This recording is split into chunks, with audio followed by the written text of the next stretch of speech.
रवि को खाने का बहुत शौक था और खासकर समोसे का। स्कूल से लौटते ही उसकी पहली मंजिल होती थी गली के नुक्कड़ पर खड़े समोसे वाले चाचा की दुकान। गर्मागर्म कुरकुरे समोसे और खट्टी मीठी चटनी, बस यही उसकी दुनिया थी। एक दिन वह नए रास्ते से घर आ रहा था जब उसकी नजर एक पुरानी और अजीब सी दुकान पर पड़ी। दुकान के ऊपर धूल से ढका एक बोर्ड टंगा था जिस पर लिखा था, गुप्ता जी के जादुई समोसे। रवि को थोड़ी अजीब लगी ये बात। जादुई समोसे, ये क्या मजाक है, उसने सोचा। लेकिन तभी उसके पेट ने जोर की गुड़गुड़ाहट की। भूख की मार अलग थी। बिना ज्यादा सोचे वह दुकान में घुस गया। काउंटर के पीछे खड़े एक बूढ़े आदमी ने उसे देखा और मुस्कुराते हुए बोले, बेटा, हमारे समोसे सिर्फ स्वाद में नहीं, चमत्कार में भी अव्वल हैं। रवि हंसते हुए बोला, अच्छा, समोसे में कौन सा जादू होता है? बूढ़े आदमी ने बिना कुछ कहे एक गरम समोसा उसके सामने रख दिया। समोसे की सुगंध इतनी लाजवाब थी कि रवि खुद को रोक नहीं पाया। वह झट से समोसा खरीदा और पहला कौर लिया। जैसे ही पहला निवाला उसके मुंह में गया,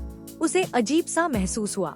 उसकी आंखों के सामने धुंध छा गई, कानों में गूंज सुनाई देने लगी और शरीर हल्का लगने लगा। फिर अचानक धड़ाम, रवि ने आंखें खोली तो वह किसी और ही दुनिया में था। सड़कें पुरानी लग रही थी, लोग अजीब तरह के कपड़े पहने हुए थे और सबसे अजीब बात, कहीं भी मोबाइल फोन नहीं दिख रहा था। ये कहाँ आ गया मैं, उसने घबराकर सोचा। अचानक उसकी नजर एक अखबार पर पड़ी जिस पर बड़ी हेडलाइन थी, साल 1975। अरे, मैं 50 साल पीछे आ गया।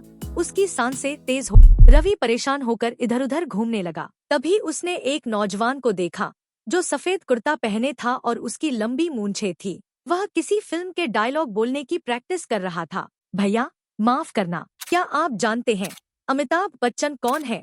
रवि ने उत्सुकता से पूछा। नौजवान मुस्कुराया, अरे, मैं ही हूँ। रवि के पैरों तले जमीन खिसक गई। क्या आप असली अमिताभ बच्चन? हाँ, लेकिन अभी मैं सिर्फ संघर्ष कर रहा हूँ। अभी तक कोई बड़ा ब्रेक नहीं मिला। रवि की आंखों में चमक आ गई। भैया, आप बहुत बड़े सुपरस्टार बनने वाले हो। पूरा भारत आपको शहंशाह कहेगा। अमिताभ बच्चन हंस पड़े।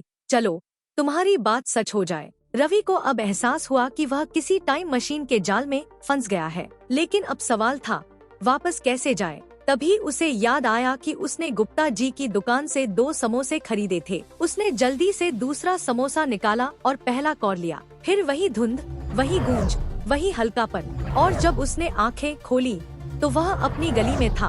रवि खुशी खुशी दौड़कर उसी दुकान की तरफ गया, लेकिन वहाँ कुछ भी नहीं था। उस जगह पर सिर्फ एक पुराना बोर्ड पड़ा था जिस पर लिखा था, गुप्ता जी के जादुई समोसे 1975 से 2025 तक। रवि का मुंह खुला का खुला रह गया। क्या सच में टाइम मशीन थी या सिर्फ सपना? तभी उसने अपनी जेब में हाथ डाला और वहाँ से निकला एक पुराना 1975 का सिक्का। उसने मुस्कुराकर आसमान की तरफ देखा और सोचा, अब अगली बार कौन सा समोसा खाऊं?